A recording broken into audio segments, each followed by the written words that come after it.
अस्सलाम वालेकुम, hello and welcome to sports room. मैं हूं आपका मेजबान नजीबुल हसनैन। और पाकिस्तान क्रिकेट में कुछ भी हो सकता है। हफ्ते को हम एक तारीखी सीरीज जीते हैं और उसके बाद ओवर द वीकेंड इतने सारी चीजें अनाउंस हुई। और अब जब ऑस्ट्रेलिया का बड़ा दौरा सर पे है तो उससे पहले हमारे हेड कोच गैरी कर्स्टन ने इस्तीफा दे दिया है और पाकिस्तान क्रिकेट बोर्ड ने उनका इस्तीफा मंजूर भी कर लिया है। मेरे साथ इस वक्त हैं स्पोर्ट्स कॉरेस्पॉन्डेंट शाहिद हाशमी साहब और फॉर्मर क्रिकेटर बासित अली भी हमारे साथ हैं। सबसे पहले शाहिद साहब आपकी तरफ आता हूं, अपडेट्स क्या हैं? ये डेवलपमेंट कल रात से चल रही थी। गैरी कर्स्टन किस चीज मेन मुद्दा क्या है इनके इस्तीफा देने का इतनी बड़ी सीरीज से पहले? देखिए, जो कप्तान के अनाउंसमेंट में ताखीर हुई, स्कॉट के अनाउंसमेंट में ताखीर हुई, ये गैरी कर्स्टन से मुज़ाकरात चल रहे थे कि वो किसी तरह मान जाएं। जो बात साफ नजर आ रही है वो ये कि गैलेस्टी और कर्स्टन को जब उन्होंने अपने कॉन्ट्रैक्ट पे साइन किया तो ये इख्तियारात दिए गए थे कि आप सिलेक्शन कमेटी का हिस्सा होंगे। गैलेस्टी को जिस तरह उन्होंने बांग्लादेश में गलतियां की, बांग्लादेश के पहले टेस्ट मैच में कोई स्पिनर नहीं खिलाया, दोनों टेस्ट हम हार गए, फिर तीसरा पहला टेस्ट जो इंग्लैंड वाला है वो भी हम हार गए सपाट विकेट के ऊपर। तो फिर एक ड्रास्टिक मेजर लिया और बिल्कुल उसका फल मिला पाकिस्तान को, तो पाकिस्तान अगले दोनों टेस्ट मैच जीता। लेकिन गैरी कर्स्टन इस बात पे अड़े हुए थे कि वो सिलेक्शन कमेटी के साथ सिलेक्शन में इख्तियारात चाहते हैं, उनकी पूरी राय ली जानी चाहिए और वो उनको तहफ़्फ़ुज़ात ज़ाहिर है उनको जवाब देना है। ऑस्ट्रेलिया में कभी भी पाकिस्तान के अच्छे रिजल्ट नहीं आए। पिछले जो 16 हमने वनडे खेले हैं उसमें से हम सिर्फ 2 जीते हैं, एक 2005 में, एक 2017 में, बाकी सब हारे हैं। T20 4 हुए हैं जिसमें से हम 3 हारे, एक बारिश की नजर हो गया। तो रिजल्ट तो अच्छे नहीं आए ऑस्ट्रेलिया में और अभी भी जिस तरह नौजवान टीम है उनको तजर्बा हासिल हो सकता है, लेकिन रिजल्ट वाकई खदशा है कि अभी भी अच्छे नहीं आएंगे। तो उस हिसाब से गैरी कर्स्टन ने अपने खदशात का इजहार किया था। लेकिन पाकिस्तान क्रिकेट बोर्ड भी अपने मौक़िफ़ पर कायम है कि नहीं, हम नहीं देना चाहते। उसकी वजह से दोनों ने अपने अपने रास्ते जुदा कर दिए। ठीक है बासित भाई, ये बात तो ठीक है कि उनकी रिजर्वेशंस हैं, लेकिन उनकी फरमाइशें भी कुछ जो सुनने में आ रही हैं वो अजीब सी थी। क्या कहेंगे आप इस डिसीजन पे? सबसे पहले फरमाइश तो उनकी ये थी कि हारिस को कप्तान बनाए जी टीम में। जी सबसे बड़ी शदाब को बाहर करने पे वो नाराज। दुनिया में नजीब कहाँ पे होता है कि सिलेक्टर अपना कोचेज और कप्तान सिलेक्टर होते हैं? दुनिया में कहाँ होता है? कहीं पे भी नहीं होता। मशावरा जरूर होती है, मशवरा जरूर लिया जाता है। जी बिल्कुल। जब दोनों बने थे, जब हमने ये बात बोली थी, ये गलत है। आप डेटा बेस को या इंपायर को सिलेक्टर बता रहे, जो हम पहले भी बोलते हैं, अभी भी बोलते हैं, सही गलत है। सही बात। और जहाँ तक बात है कि अपना गैरी कर्स्टन साहब देखा है हवा में बहुत ज्यादा उड़ रहे थे, वो ये समझ रहे थे कि जो मैं बोलूंगा वो होगा। लेकिन उन्हें ये नहीं पता था कि आकिब जावेद जो वो डिफरेंट टाइप का आदमी है। जैसे अभी आपने प्रोग्राम के इंट्रो में बताया कि आकिब जावेद बहुत ज्यादा फेवरेट है हेड कोच के लिए, तो मेरा ख्याल है उसको हेड कोच की जॉब नहीं लेनी चाहिए, डायरेक्टर बन जाए ज्यादा अच्छा है। क्योंकि हमारे यहाँ जो भी हेड कोच बनता है, चाहे वो लोकल हो चाहे फॉरेन हो, उनकी लाइफ इतनी अच्छी नहीं देखी मैंने माफी के साथ। लाइफ स्पैन बहुत छोटा है। अच्छा, मिकी आर्थर ने जो ट्वीट किया है वो भी आपकी स्क्रीन पर आ जाएगा।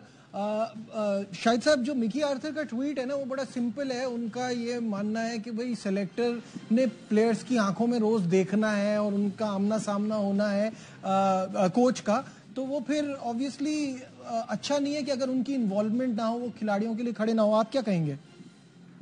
देखो, पहले तो कोच लोकल होना चाहिए ताकि उसकी कम्युनिकेशन अच्छी हो, उसको इनसाइड आउट पता होता है पाकिस्तान की क्रिकेट का क्या है। और रिजल्ट अभी पाकिस्तान की टीम के अच्छे नहीं आएंगे, ना ऑस्ट्रेलिया में आएंगे, हो सकता है हम जिम्बाब्वे में भी एक आध मैच आते हैं, तो अभी रिजल्ट अच्छे नहीं आएंगे। एक आध साल इंतजार करना पड़ेगा। और इस बोर्ड को जिस तरह ये कर रहा है, बोल्ड डिसीजन लेता है, तो उनको कंसिस्टेंसी के साथ बोल्ड डिसीजन लेने पड़ेंगे। पाकिस्तान की क्रिकेट में अभी अच्छे रिजल्ट नहीं आएंगे। ये शुक्र है पाकिस्तान का कितने ड्रास्टिक मेजर लिए और पाकिस्तान 2-1 ये सीरीज जीत गया।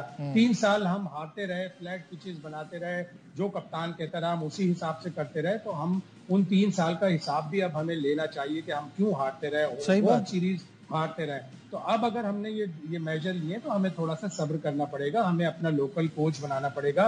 और मैं इस बात को समझता हूँ, चाहे किसी की राय दूसरी हो, हेड कोच और कप्तान को सिलेक्शन कमेटी में शामिल होना चाहिए, इसलिए कि वो लड़ाते हैं, वो ग्राउंड में जाते हैं। अगर वो ये कहते हैं आप अब अगर कोई भी हेड कोच आए और कहे ये तो मेरी टीम ही नहीं है तो मुझे सिलेक्शन कमेटी ने दी है, तो फिर इस तरह इख्तिलाफात बढ़ेंगे। 3 सेलेक्टर एक कप्तान एक कोच, ये सिलेक्शन कमेटी होनी चाहिए। बासित भाई, आप क्योंकि कोच भी रह चुके हैं, आप बताइए आप इस पे क्या फील करते हैं? क्योंकि बात तो शाहिद भाई की भी अगर देखा जाए तो वो ठीक है कि लड़ाना तो इन्होंने ही है, बट क्या कोच की डोमेन में ये चीज आती है, या चीज ये आती है जो स्क्वाड आपको मिला है वही लड़ाना है?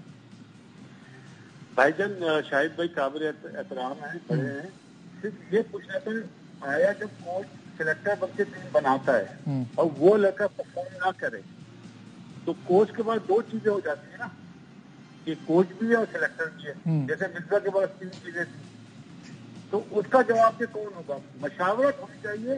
कोच की जो, अगर कोच की डिमांड है कि मुझे नजीब चाहिए, तो उसकी बात को मानना चाहिए।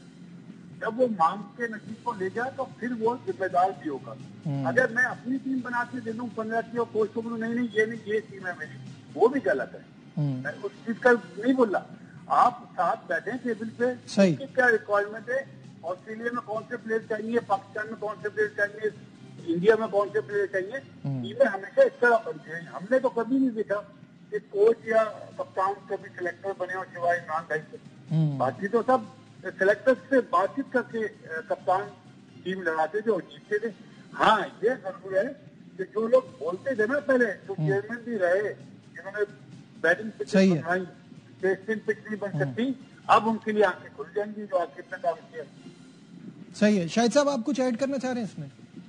आपने टीम सिलेक्शन एक ही दिन होनी चाहिए, बैठ जाए 5 आदमी, कोच और कप्तान अपनी मुशावरत करें। अगर कोच ये कह रहे हैं कि मुझे शादाब खान चाहिए, तो 3 सेलेक्टर ये कहेंगे कि ये इसकी परफॉर्मेंस है, हम इसको नहीं रख सकते, तो कन्विंस हो जाएं या कन्विंस कर दें। इसी तरह गैरी कर्स्टन को ये कह देना चाहिए था कि अगर वो कह रहे हैं हारिस को कप्तान बनाएं, तो आप हारिस का रिकॉर्ड उसके सामने रख दें कि ये हारिस का रिकॉर्ड है, इसको हम इतनी इस अरसे से नहीं खिला रहे थे, उसकी अच्छी नहीं है। अभी इमर्जिंग एशिया कप में एक ही जैसी तरह से 4 आउट हुआ, श्रीलंका के खिलाफ पाकिस्तान सेमीफाइनल हार गया, कप्तानी उसकी अच्छी नहीं थी, उसको अभी सीखने में टाइम लगेगा, कन्विंस हो जाए। अगर कन्विंस नहीं हो रहे तो फिर इसका मतलब है कि वो जिद्दी है, अड़ियल है, और सिलेक्शन कमेटी डाटा के साथ जब प्रूव कर रही है कि हारिस या शादाब की अभी इस वक्त टीम में जगह नहीं बनती, नो मैटर कितने अच्छे वो प्लेयर हैं और टैलेंटेड हैं, बहुत अच्छे प्लेयर हैं, लेकिन अभी उनकी रिसेंट परफॉर्मेंस अच्छी नहीं है, इसलिए हम उन्हें टीम में नहीं रख सकते। बिल्कुल, इसमें बड़ा सिंपल है कि बीच का रास्ता निकालना चाहिए।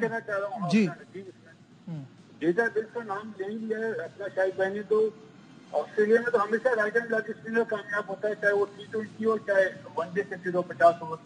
तो डेटाबेस ने क्या टीम बनवाई जिसमें लेग स्पिनर ही दोनों टीम। आप जुम्मा बाजार है, लेफ्ट आर्म स्पिनर्स का 4 सीरीज के लिए 3 लेफ्ट आर्म स्पिनर है जो कि इनमेच्योर सिलेक्शन है, तीनों बड़े टैलेंटेड प्लेयर हैं, लेकिन उनके लिए अभी उनको टाइम चाहिए। अभी सिर्फ अंडर 19 21 लेवल पे खेले। मेहरान मुमताज कहाँ गया? वो तो टेस्ट टीम के लिए आया था आगे, उसका वनडे का भी रिकॉर्ड अच्छा है, मेहरान मुमताज कहाँ चला गया? तो बहुत सारे सिलेक्शन पे सवाल हैं, जल्दी से आगे बढ़ते हैं और पहले हम बात कर लेते हैं कप्तानी, जो व्हाइट बॉल कैप्टनसी की कल बात हुई है उस पे आ जाते हैं। और हम सबको ऐसा लगता है कि बीच में पाकिस्तान क्रिकेट बोर्ड ने टाइम वेस्ट ही किया है। रिजवान जो है वो बहुत अच्छा ऑप्शन था और वो ही होना चाहिए था, अब यही हुआ है। सलमान अली आगा की को जो नायब कप्तान बनाया है, मैं समझता हूँ ये भी फ्यूचर के लिए एक अच्छा प्लान है। बासित भाई, आपसे शुरू करते हैं, बताएं कप्तान और नायब कप्तान के हवाले से क्या कहेंगे? मैं कप्तान के लिए बोल सकता हूँ देर आए दुरुस्त है, बिल्कुल बहुत पहले बन जाना चाहिए था। जहाँ तक बात है नायब कप्तान की, तो अभी तक जिम्बाब्वे टूर का जो T20 सीरीज है उसमें तो कप्तान अनाउंस ही नहीं हुआ। इसका मतलब है यही होगा, अगर कप्तान नहीं है वहाँ पे। बिल्कुल सीधी सी बात है ना, बिल्कुल सही कह रहे हैं।